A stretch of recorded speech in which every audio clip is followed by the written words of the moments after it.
The winning blueprint presents. While you're here, go ahead and sub up. For those of you who don't know, I'm your host of the football program in the lab room, Lou. Thank you for joining me here and simply here to talk football. Watched a few preseason games over the weekend. Want to talk about what I saw. Here to break down the opening preseason tilt for the Chicago Bears. They took on the Carolina Panthers in Carolina. So let's talk about what happened at Bank of America Field for the Chicago Bears. And we start with stating the obvious. No J Pep in this game. It matters. Look, you still want other guys to come in, step up, show what they can do, show what they can bring to the table, but it matters. J Pep not being on the field makes this defense a lot different. And so you have to take that into consideration. But again, it's the preseason. You want your veterans to be healthy and rested. You don't need to play J Pep in the first preseason game. And you want to see other guys step up in his absence. So let's talk about a guy who stepped up in his absence. And I'm talking about Nate Collins. I thought he flashed early at defensive tackle in a rotational depth capacity. He didn't start the game. He wasn't one of the guys on the field when the game first started, but he was in early and he was in often. And I love Nate Collins. And it seems like the Bears always find these diamond in the rough type of guys. Nate Collins has been playing solid football, but I think he's starting to flash. I really saw him jump off of the screen in this game, knifing into the backfield, making things happen. He combined with Lance Briggs for a tackle early on in this game for a loss, and he had another tackle in the backfield. I just thought Nate Collins was being very aggressive early in this football game. You look at the Bears corners looking really spry on his first possession against the Panthers. The first throw for Cam Newton was broken up by Charles Tillman. Peanut got in there simultaneously with the football, knocked it away from Steve Smith. Beautiful play on the slant. And then on the second, third down of that possession, Cam throws a pass inside to tight end Greg Olsen, and Tim Jennings breaks up the pass. It's thrown inside. He's allowed to make a play on the football, and he does. Knocks it away from Olsen. Very, very aggressive and solid play by Tim Jennings. And I thought both of these corners came out and showed why they were Pro Bowl corners a season ago, because they came out and they got it done on that first possession, forced a punt by the Carolina Panthers. Let's talk about that first possession offensively for the Bears. Jay Cutler throws a pick on the very first play of the game offensively for this team. Come on, Jay. What are you doing, man?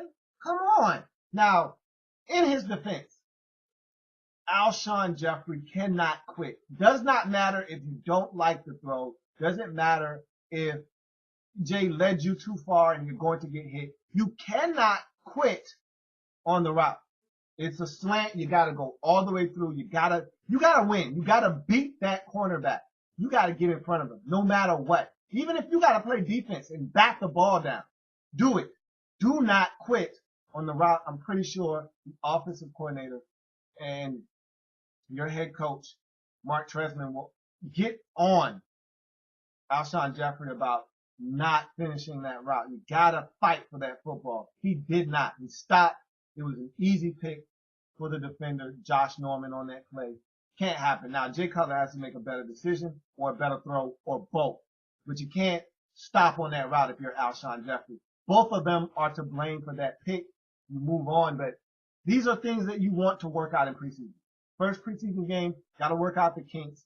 Alshon Jeffrey must continue on that route. And those are things you want him to learn. He's still a young guy going into the second season. Got to know you can't stop on that route. And I was glad to see the Bears come back to him on the very next possession. First play, they throw on the slant, getting him back into the football game mentally like, hey, we're not going away from you. You made a mistake. Let's correct that mistake right now. And he got the completion and went up the field. So good to see the Bears going back to Alshon Jeffrey and instilling that trust in him that, hey, we're going to be coming to you a lot this season. Need you to play good football. So you go back to the defensive side of football after that pick.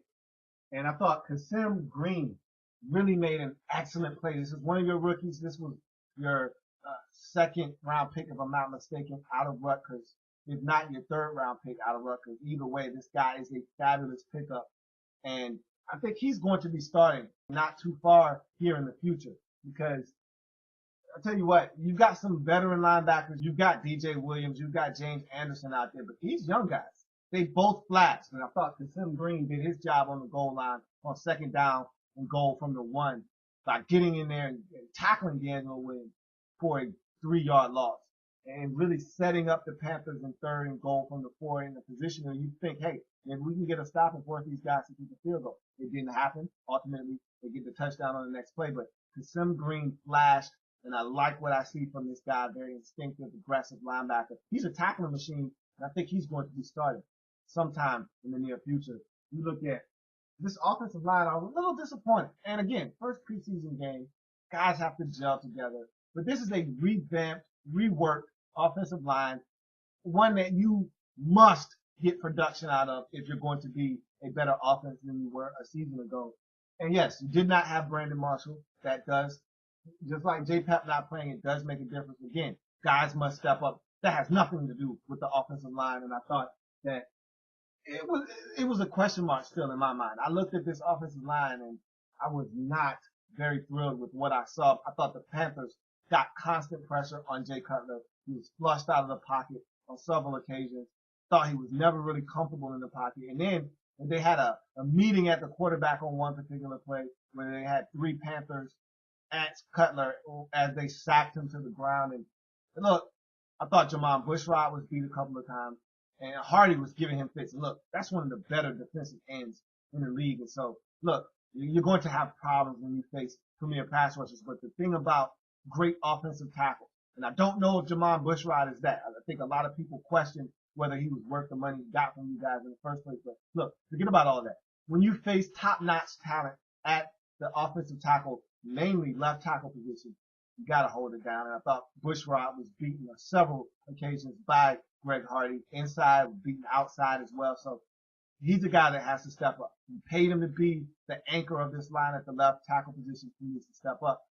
Look, if you ask me, the weakest link on your line right now is Mr. Brown at right guard. I wasn't really thrilled with what he was doing out there at all. He had one particular play where he was humping your center. I'm like, what are you doing, man? You're supposed to be pulling on this play. He's humping the center, doesn't block Luke Kuechly, who gets in the backfield and tackles Matt Forte before he could even get going on one running play. And I'm like, come on, man, what are you doing? He was beaten by rookie defensive tackle. He was beaten by Charles Johnson on a stunt one time. He has to step up. To me, he's the weakest link on this offensive line right now. Look, I see you're working your rookie Kyle Long at left guard. And I think that one day he could eventually grow into a tackle. I think that's where he might be more naturally suited to play in the National Football League. But right now you have him at guard, and a lot of people thought he would be playing guard. I don't know if maybe he shouldn't be playing right guard because, and look, you don't want to start this guy. I understand what you're doing. You're bringing him along slowly. You want him to see what he's doing on film, and you want to correct some mistakes so you can slide him into this offensive line rotation. You didn't draft him in the first round to have him on the bench. So if he flashes in preseason, he will start. But you have him working at left guard. I don't think Matt Slauson, who you signed on a 1-year deal, is your problem right now in your offensive line. Granted, he's not the best, but I don't think he's your biggest problem. I think Mr. Brown is your problem right now. That's the guy you need to focus on. And I think if Kyle Long is going to start on this offensive line, I think right guard might be where he should be if you want to strengthen this line and have it at full strength. I thought that at times this line gave Cutler time, and I thought they gave Forte some space to run, but there wasn't a lot of positives that I took from this game on the offensive line. Again, first game, guys must gel together. This is a revamped offensive line. 3 out of the 5 positions on this line is different from a season ago. And so really, you could argue 4 because Brown is in there at right guard. Webb moves over from left to right tackle. You got Slauson in there, and now you got Bushrod at left tackle now. And so you've got guys all over the place that are different. They must gel together. It's going to take time. That's what the preseason is for. You look at John Boston on that beautiful pick 6. Oh my goodness. That was a thing of beauty. And he read Cam Newton's eyes. Cam Newton telegraphed it. And I love these rookies. I really think you're building something here. In the interior of this defense, Lance Briggs is still playing at a very high level. He got in the backfield. I talked about that earlier with Nate Collins on a tackle for loss, and so he's still playing at a high level. You add these rookies in there. It's an infusion of young, hungry talent at the linebacker position. I talked about Kasim Green knifing in on the goal line. John Bostic looking very good in pass coverage. Drops back into his zone, reads Cam Newton's eyes, sees where he wants to go with the football. And this one was away from his frame. He had to turn around, jump backwards, and reach back and pluck the football out of the air. He does it simultaneously with turning around and running for a pick six. Oh, my goodness. What a gorgeous play by John Bostic. Very impressed with his ball skills. You saw the speed. You saw everything on display there. You got yourself a good one out of the University of Florida. And John Bostic, he's going to make plays for you on this defense. And you round this thing up with Devin Hester, and I just want to touch on it quickly and we'll get out of here. Good to see him back as a specialist, having him focus on the thing that's really going to leave a lasting image as his legacy in this league. Hey, look, it's fun to play receiver. It's nice to get an occasional end around. You are a specialist. That's how you made your name. That's your calling card in this league.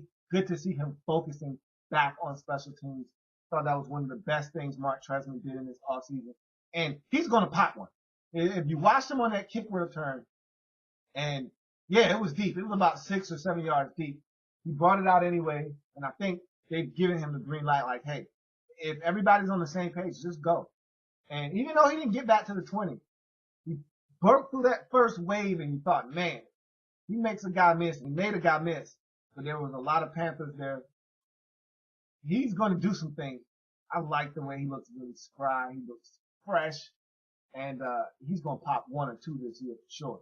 Good to see Devin Hester back on special teams. And that's my breakdown of the Chicago Bears' first preseason game. A lot of things happened thereafter, but again, just wanted to focus in on a lot of the starters, a lot of young guys getting in there early on in this game. I thought the Bears were solid. A couple of mistakes, but all in all, it's the first preseason game. I thought some guys really played well. We've got some things to look at on film now. Time for them to go and correct some of those mistakes. That's going to do it for the Chicago Bears' first preseason game. Like the content? Want more? Sub up.